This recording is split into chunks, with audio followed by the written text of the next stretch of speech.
I wanted to come to you to talk about how do we uproot our limiting beliefs. Hi, I'm KK Smith, and on this channel you'll learn all about self-development, mindset shift, growing your passions into profits, and ditching those limiting beliefs.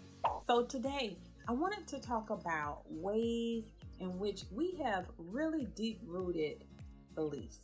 So today I wanted to talk about some ways that we could take those limited beliefs, uproot them, and let them be gone forever. Friends, let me tell you about a story about my limited beliefs. There was one point in my life that I thought that I had to stay at the same job forever. And as the years went on, I was a hairstylist, and I still am, very part-time. I had back issues, I had leg issues, and I still stayed with that limiting belief. But it wasn't until I decided to pivot my mind that I began to have a totally different life. And what does my life look like now? My life looks like I travel, I'm able to coach students with my limited belief course, I'm able to do some of the things that I really love. But friends, I had accepted that very limited mindset. So where does these limited beliefs come from, and how can we vanquish them forever and never to return? I have some tips for you. First, I want you to realize something. A lot of our limited beliefs comes from childhood. When we're children, there are a certain set of circumstances, there are a certain set of mindsets, there are a certain set of beliefs that were passed down to us. And sometimes we grow up and we live by those exact beliefs. I'll give you an example.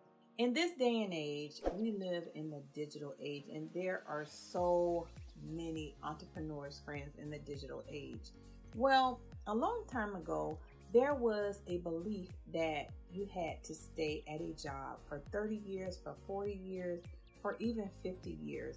And entrepreneurship was very far-fetched for so many people.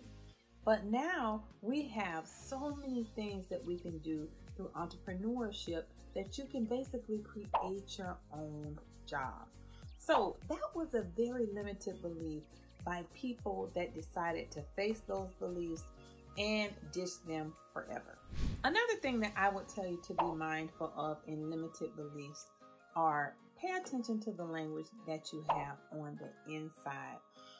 The language on the inside is going to dictate most of your life. And do you know why? Because you're with you all the time. So there are things that people tell us about ourselves, and guess what? Maybe we'll think about them and maybe we'll hold on to them, but we're around ourselves all the time. So we have to minimize the negative self-talk, and I would go so far as to say eradicate the negative self-talk, because the more that we are negative within, the more our lives will be negative. Now friends, I'm about to tell you something that you are not going to believe. It's going to mess you up. You might say, what?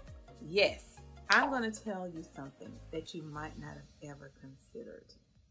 And it has to do with your eyes. It has to do with your eyes and what you see. Friends, here's the secret. Do not believe half of what you see. Isn't that something? And I'm going to tell you why. Sometimes you could be looking at a situation as it is and you think that it's permanent. Sometimes you could be looking at a person, their situation, and you think that's it, that's all, they need to give up, they need to go home, pack it up, just forget about it. But friends, you cannot believe half of what you see. And I'm going to give you a great case study. This case study comes from my own family. So when my father was a young guy, he was so distraught. He decided to leave his town. He had a learning disability.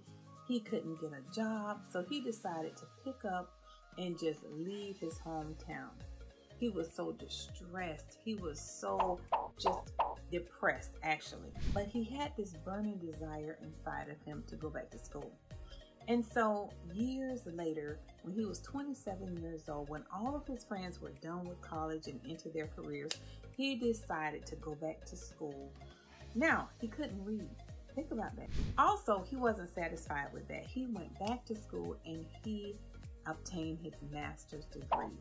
He had dyslexia, and he still has dyslexia to this day, but he enjoyed a full career as a counselor. Now just think about that.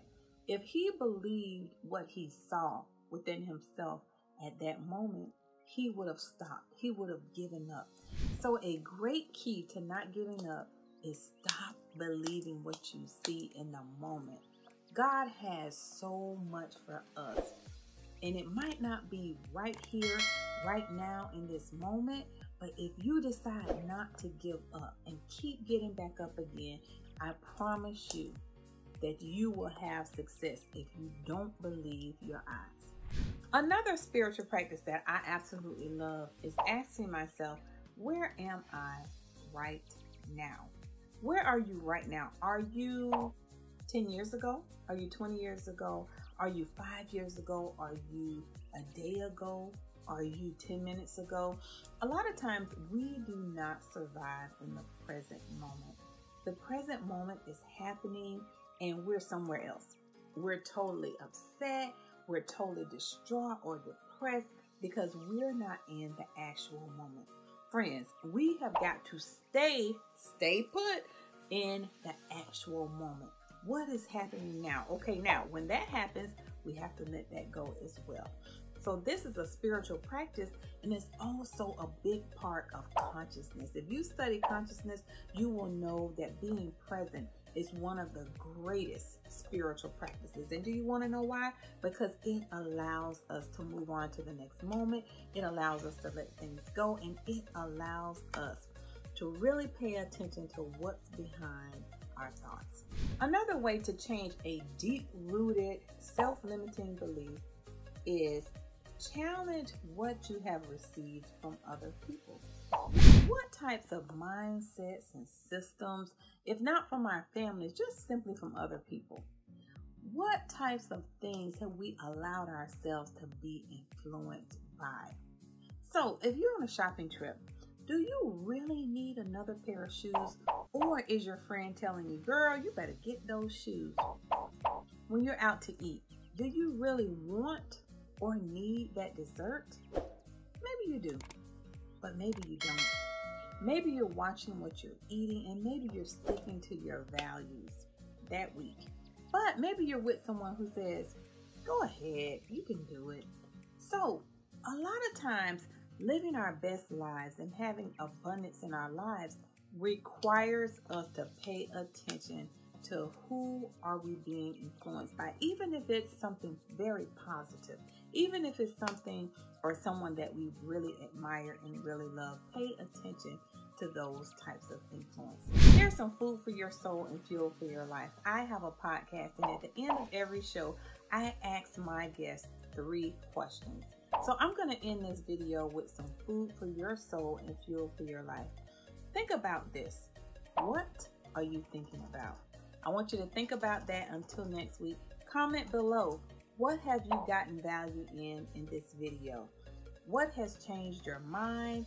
What has lightened your heart? And I have an amazing opportunity to work with me with my one-on-one coaching program, which starts next month, and we're going to have such a wonderful time ditching limiting beliefs, creating content, turning your passions into profits. And I'm going to drop a link below so you can fill out the application to work with me one-on-one. Until next time, friends, and don't forget to pick up my Mindset Shift workbook below.